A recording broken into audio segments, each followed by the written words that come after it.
wajah-Mu dan berseru. Apakah saudara juga adalah orang yang susah untuk memiliki kehidupan doa yang konsisten dan teratur? Misalnya setiap pagi berdoa sesudah bangun tidur, atau setiap malam berdoa sebelum saudara istirahat, atau gairah yang besar mengikuti pertemuan-pertemuan doa, pekan doa, doa semalaman, menara doa, dan lain sebagainya.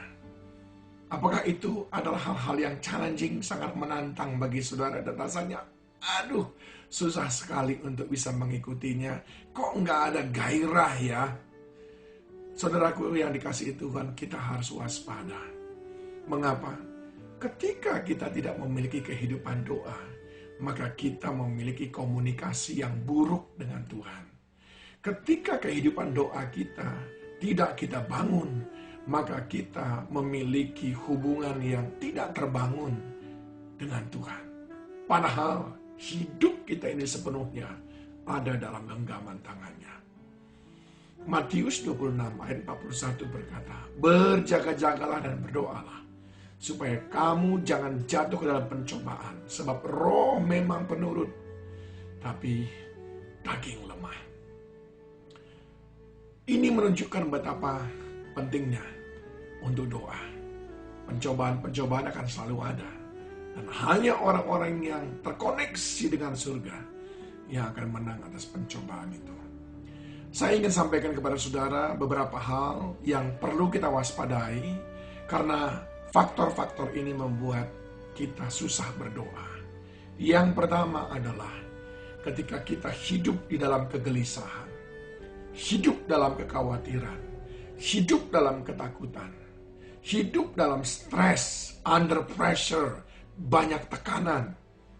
Itu membuat kita tidak bisa berdoa. Bukankah Alkitab berkata, katakan di dalam 1 Petrus 4 ayat yang ke-7, karena itu kuasalah dirimu dan tidak tenang, supaya kamu dapat berdoa, akhir daripada segala sesuatu sudah dekat. Apakah saudara sedang under pressure, stres? Ingat saudaraku, kita Matius pasal yang ke-6 ayat yang ke-34 berkata, biarlah kesusahan satu hari cukup untuk satu hari, selebihnya Tuhan sudah atur semuanya dengan sangat baik.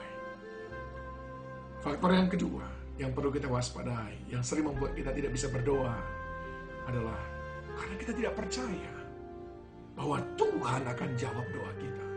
Kita ragu, kita bimbang. Ini kalau saya doa benar-benar dijawab atau tidak. Ada keraguan dalam diri kita.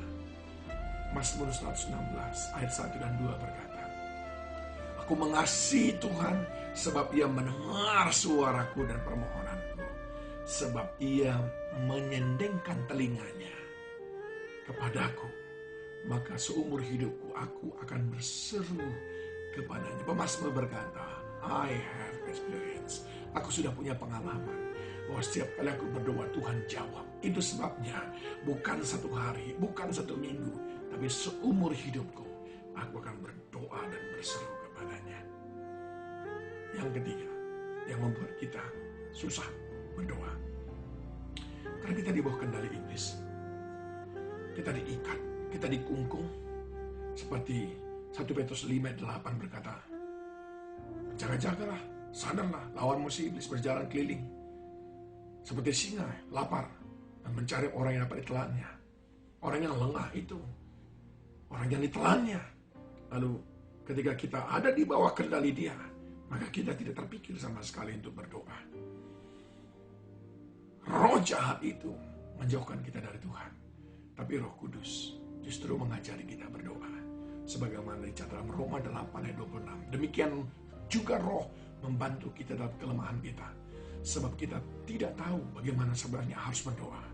Tapi Roh sendiri berdoa untuk kita kepada Allah dengan keluhan-keluhan yang tidak terucapkan. Terakhir yang keempat, mengapa kita susah berdoa? Karena kita tidak menjadikan doa sebagai prioritas dalam hidup kita. Kita mungkin tahu kuasa doa, tapi kita tidak menjadikannya prioritas.